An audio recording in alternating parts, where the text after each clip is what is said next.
Coming up on Mountain News this morning, a suspended Pike County Circuit judge has been found not guilty of all federal charges. And after a long battle, a Cordia High School junior is now cancer-free, how his community celebrated. Dedicated to Eastern and Southern Kentucky, this is WYMT Mountain News This Morning. Welcome to Mountain News This Morning. I'm Neely Green here with you on this Wednesday, November 19th. The time is now 6:30. Let's check in with meteorologist Megan Dusmel for a look at your forecast this morning. Megan, it's Wednesday, it's the middle of the week. It was kind of rainy this morning, so what can we expect for the rest of the week? Well, Neely, you kind of have that forecast spot on. It was a rainy start to your day, but we're starting to see that calm down. One thing I'd add is it's not too bad temperature-wise to begin your Wednesday. We're talking 50s for most folks in Eastern Kentucky, mid-50s even as you're traveling towards Williamsburg and Jacksboro, 55, 57 right now in Monticello. You'll notice it is a tad chillier for our north and eastern counties, 50 degrees right now in Grundy, 48 in Logan. And in terms of this afternoon, we will see some general warmth with the warmest temperatures as we're traveling towards Tennessee. 69 is that forecast high in Jacksboro. But as you're traveling more towards West Virginia, take a look at those temperatures. 57 is the forecast high in Louisa, Prestonsburg, and Logan. As I mentioned, we did have a little bit of rain overnight. It's since then cleared out. A little bit of some sprinkles still remain in Eastern Kentucky, but it won't be impacting your drive in any way.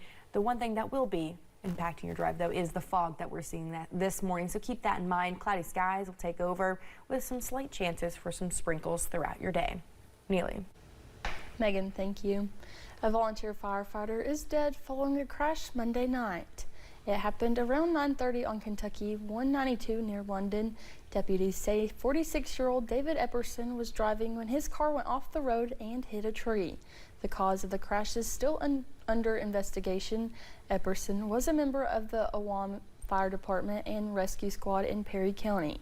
We are told he had family in both Laurel and Perry counties. The former Jakes Branch Fire Department chief in Perry County has been sentenced and has paid back thousands of dollars he stole from the department. Perry Circuit Judge Allison Wells followed the recommendation of Commonwealth's Attorney John Hanson and sentenced Jamie Ferris to 5 years, probated for 5 years, and amended theft and abuse of public trust charges. KSP investigators say Ferris used thousands in fire department funds for personal use. Charges against his girlfriend was dropped. A Lincoln County woman is behind bars accused of abusing someone she was supposed to be taking care of. Sandy Whitaker was paid to take care of a 54-year-old woman with cerebral palsy, but police say Whitaker injured the woman a number of times. Deputies say they have video evidence of the abuse from cameras in the woman's home. We're told her family took steps to prevent this before hiring Whitaker.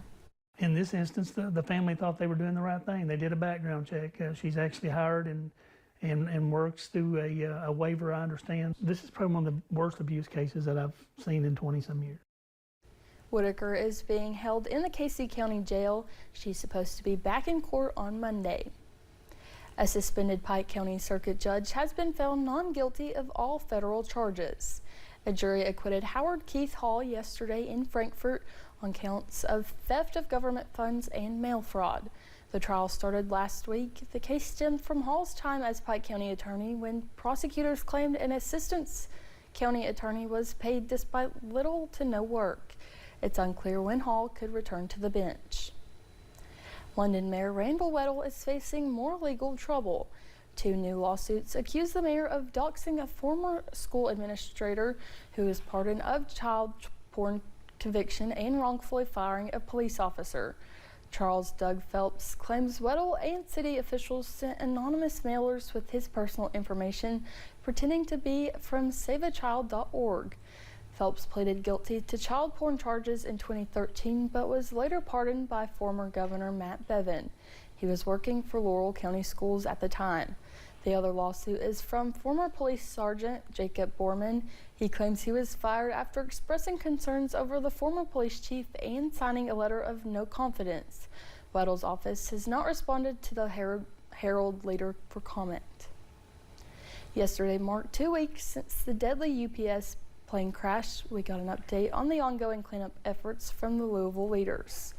The crash killed 14 people, 3-man UPS flight crew, and 11 on the ground. All victims have been positively identified.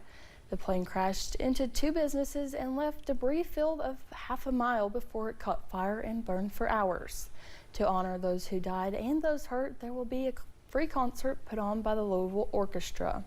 It seems like in moments like this, when the community confronts a tragedy and a challenging period, it is incumbent upon all of us, and especially our institutions like an orchestra, to step up and do whatever it is that we can to offer something that helps us heal, that helps us find that communality and the space together where we can both confront the challenges, but also find a certain peace and healing.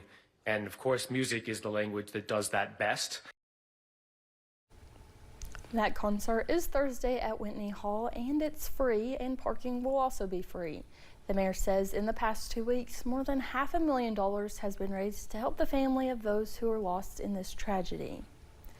Governor Andy Beshear says the state has now received federal disaster approval from the Small Business Administration following the Louisville plane crash. This means small businesses in Bullitt, Hardin, Jefferson, Oldham, Shelby, and Spencer counties can now apply for economic injury disaster loans. State officials say more than 50 businesses in the crash area were damaged. The deadline to apply is August 17th, 2026. Toyota is adding 82 new jobs to its Georgetown plant. The company already employs more than 10,000 Kentuckians. The new jobs are for a line that will build hybrid vehicle engines. Toyota is putting more resources into its hybrid production because of growing demand. They say that's a win for the Commonwealth. Anytime, again, we can make a contribution to the local community and we can add good, high-paying, stable careers for our team members is a win-win for us, and we're always looking for those opportunities. Toyota says new jobs will be filled through a mix of internal transfers and new hires.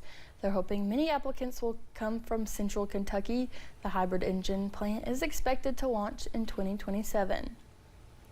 GameStop is hosting a Trade Anything Day where people can literally bring in just about anything to trade for a voucher. The company says the item must fit in a 20 by 20 by 20 size box. Customers can receive a store credit on their one traded item. GameStop has not yet determined what the traded value will be. The Trade Anything Day is scheduled for December 6th. A junior at Cordia High School, Michael Neese, has been battling brain cancer. On November 7th, Neese traveled to UK Children's Hospital to have his tumor removed. His surgeon, Dr. Randeline Barnett, who is also a Breathitt County native, was able to successfully remove the tumor, making Michael's cancer-free. WYMT's McKinley Calandrino was at a celebration hosted at his school. On Tuesday, the cafeteria at Cordia School started as a quiet, empty space until students began filing in one by one for a special celebration. After many surgeries and doctor's appointments, Michael Neese, a junior at Cordia High, is now cancer-free. When his mom texted me on Sunday and said that she wanted to bring him in today and let him meet with his home hospital teacher, that's when I was like, okay, we're gonna sneak in a little surprise for him. A reunion and a welcome back filled with smiles and cake from the student body, faculty, and his buddies, who say school just wasn't the same without him. It was great to feel his presence back in with us at Cordia. We really missed him a lot. It's different without your friend and friend group. You don't really know until it's gone. Michael's mother, Kelly, told me it has been a rough few months as he's battled the disease, but the support from the school and the community has helped them through. And I just didn't think there was that type of goodness left in the world these days. The fact he walked in here on his own, his cognitive skills are back, his friends are here. Normalcy, the more normalcy I see, the more relieved I am. Letting it be known that Cordia has been cheering him on from the beginning. When our kids can come together, and you see them from kindergarten all the way through 12th grade, come together to celebrate one of our students. This is what Cordia is all about. To now being cancer-free. It was stunning, and I'm grateful. In Knott County, McKinley Calandrino, WYMT Mountain News. Michael is scheduled to return to a normal class schedule after Christmas. A church in the mountains is the Southeast Kentucky collection site for a Christmas ministry program. Whitesburg First Baptist Church is the collection site for Operation Christmas Child Shoeboxes. This week is National Collection Week. The church is open every day until Monday to collect boxes Monday night. More than 50 volunteers were collecting and packing shoeboxes full of gifts, including some of the Letcher County Central Lady Cougars basketball team. It just means a lot that I can do a little and give somebody something that they've never had before. My favorite part about doing it is just like when we're all together and we're all together like spreading the love of Jesus. That's my favorite part of it. Monday night, the church collected 1,924 shoe boxes. The site will be open every night until November 24th, weeknights from 5 p.m. to 7 p.m. and Saturday from 12 p.m. to 4 p.m. It's a little bit of a foggy start to your morning as you're beginning your Wednesday. Expect dense, patchy fog, especially as you're traveling for more of our western counties. Everybody, though, does have that issue as you're starting off your day and the roads are wet, so just add extra time into your morning routine. Thankfully, though, the rain has cleared out. We're just hanging on to a little bit of a sprinkle chance for some of our folks here in eastern Kentucky, but for the most part, it's looking a lot calmer. And in terms of temperatures, we head into the afternoon and you'll expect a range of the mid-60s for our southern counties. And as you're traveling north of the Mountain Parkway, we're looking at mid to upper 50s. Here's a look at that bus stop forecast for you. 55 as you're heading off to school, foggy skies. By the time you're heading home, expect the clouds to remain, temperatures in the low 60s. Neely. Well, thank you for joining us. The time is now 6:42. Still to come on Mountain News this morning, using artificial intelligence to make a real connection. How new technology is helping in the age-old quest for love. We'll have those details. Travel forecast.